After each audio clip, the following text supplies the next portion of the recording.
There's something the sobriety world gets completely wrong. And nobody talks about it because it sounds like the opposite of what you're supposed to say. What? Every recovery community, every self-help book, every well-meaning therapist will tell you the same thing. Uh-oh. Share your truth. Be open. Tell people about your journey. Let them see the real you. And I understand the impulse. I really do. When you stop drinking, especially when you stop after years of quietly managing it, there's this rush of clarity. You feel like you've been let out of a room you didn't know you were locked in. And the first thing you want to do is tell somebody. But here's what I've learned, and I've learned it the hard way. Initially, telling people about your sobriety really feels like generosity. It feels like you're offering them something honest. But most of the time, you're not giving them a gift. You're giving them a job. The job of figuring out what to do with that information. And most people have no idea what to do with it. Some of them silently label you. Some of them pity you. Some of them get uncomfortable and start watching what they drink around you, which means you've just become the reason everyone else feels weird at dinner. And then there's the man who's still drinking. The one you think you're helping by being open about it. I want to tell you something that I don't hear anyone else in this space talk about. And I can tell you because I lived on both sides of it. When I was still drinking, when I was deep into it, managing it, telling myself I had it under control, and somebody told me they were sober, do you know what I felt? I didn't feel inspired. I didn't feel hopeful for them. I didn't think, good for him. I felt indicted. When a man who's still drinking hears someone announce their sobriety, his brain doesn't hear inspiration. It hears an indictment. He senses the gap between where you are and where he is. And that gap doesn't motivate him. It makes him want to get away from you. I also started judging myself instantly.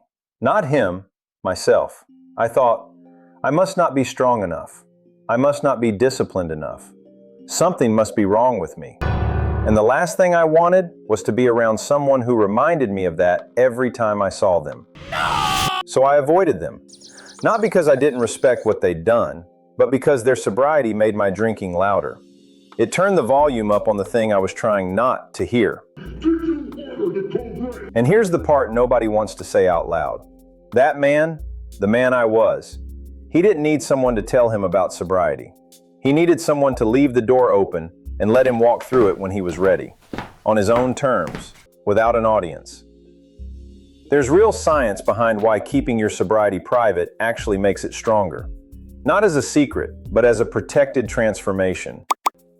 In psychology, there's a well-documented phenomenon. When you announce a goal publicly, your brain gets a premature sense of completion. The social acknowledgement, the nods, the good for you, gives you a hit of dopamine and satisfaction before you've actually done the hard work.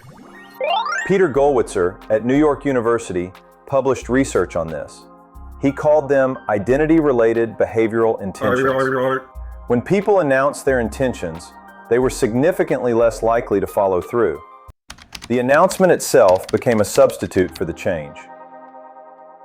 Think about that in the context of sobriety. You stop drinking, you tell everyone, they congratulate you, and your brain quietly whispers, done.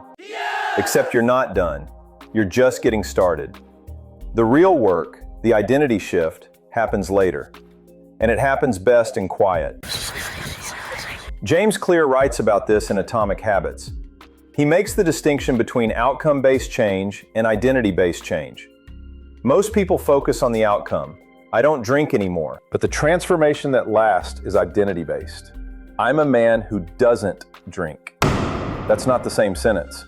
And the difference between them is everything. Identity grows in silence. It doesn't need applause. It doesn't need witnesses. It needs repetition, consistency, and the quiet confidence of a man who knows who he is without having to tell anybody. Psst. Hey. Andrew Huberman has talked about how the brain's prefrontal cortex, the part responsible for identity and self-concept, strengthens through repeated internal narrative. Not external validation, internal narrative. The story you tell yourself about yourself in the quiet of your own mind. That's what rewires the neural pathways. That's neuroplasticity in action. Every time you privately reinforce, "I'm a man who doesn't drink," without needing someone else to confirm it, you're literally building the architecture of the new identity. And that's the basis for everything I teach. So, if you don't tell people, if you keep it quiet, does that mean you hide? Does that mean you're ashamed? No, absolutely not. It means you understand the difference between broadcasting and inviting. Broadcasting is walking into a dinner party and announcing that you don't drink anymore. My point is, I said what I wanted to say. It's bringing it up unsolicited because you need people to know. However, inviting, not broadcasting, is living your life as a man who doesn't drink, calmly, without explanation, and letting other men notice on their own. It's ordering a sparkling water without a speech. It's being present, being sharp, being fully alive at 7 a.m. on a Saturday while the rest of the party is recovering. And when someone eventually pulls you aside and says, "How do you do it?" That's the invitation. That's when the door opens, because he came to you.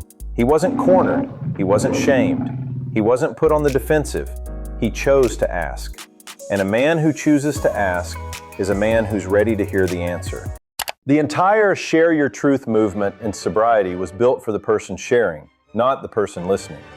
It makes the speaker feel brave, but it can make the listener feel broken. And nobody in this space is willing to say that. Nobody. That doesn't mean sharing is always wrong. It means indiscriminate sharing. Sharing without considering what it does to the person receiving it is not generosity. It's broadcasting. And broadcasting is about you. Inviting is about them.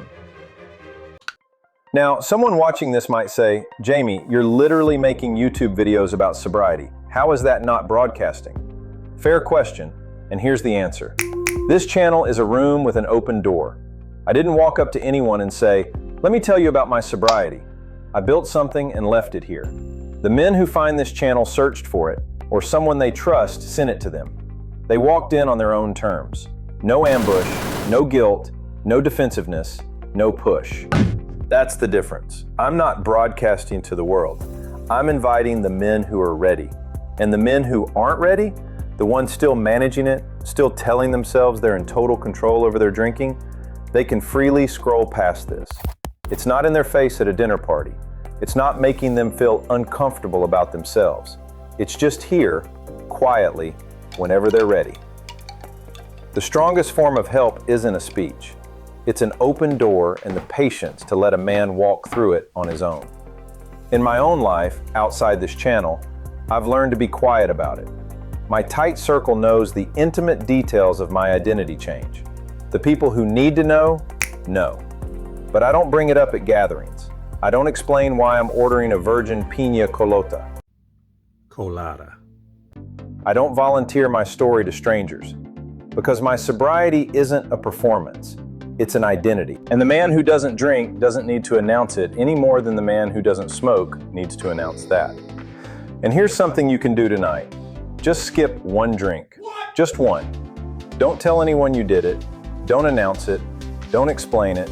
Just quietly, don't have it. And notice how it feels to make that choice without an audience. No one needs to know. That's the point. If this landed for you, subscribe. It's free. I'm going to keep making videos about the things nobody else in the sobriety space is talking about. Identity transformation, the real psychology behind why smart men stay stuck, and the ideas that actually move the needle. I've put together a free guide called The Identity Shift, Why I Stopped Calling Myself an Alcoholic. It walks you through the exact reframe I've been talking about, the difference between can't drink and doesn't drink, and why that distinction changes everything. The link is in the description. See if it hits home for you. It's free. Go get it. If you know a man who's been quietly carrying the burden of alcohol and doesn't know there's another way, send him this video. Sometimes the door opens because someone else points to it. Door is open. I'm Jamie Levere. This is Sober Man on a Mission. I'll see you in the next one.